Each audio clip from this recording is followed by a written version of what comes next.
Voici comment les croyants et les non-croyants de l'Ancien Testament ou bien de l'Ancienne Alliance agissaient. Les Assyriens avaient pillé Israël, le peuple de Dieu.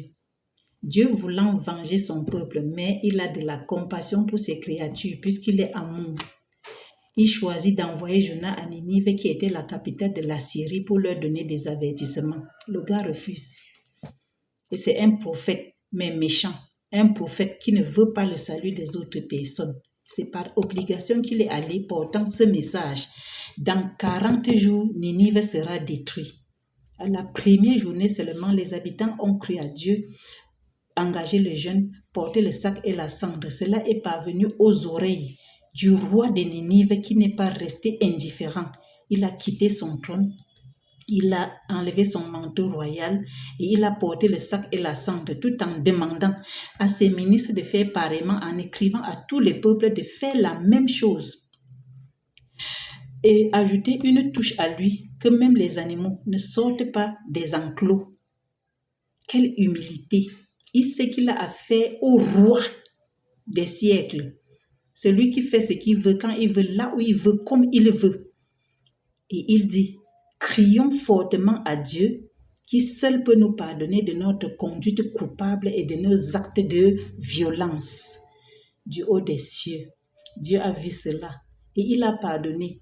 Il a laissé le mal qu'il avait résolu de leur faire. À Jonas 4, le gars était en colère. Ça a déplu fortement à Jonas. Comprends? Il veut toute une ville soit détruite. Ça l'a déplu. Il fallait l'exhortation de Dieu pour qu'il vive.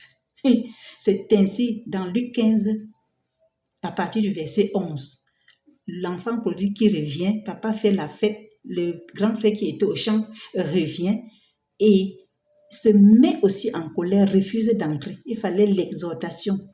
Et jusque-là même, il ne comprend pas.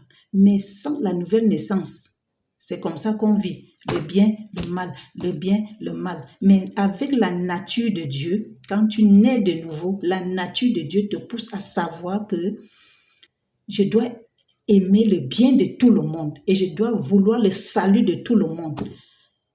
Sans la nouvelle naissance, c'est impossible. Tu vas faire le bien, tu vas faire le mal.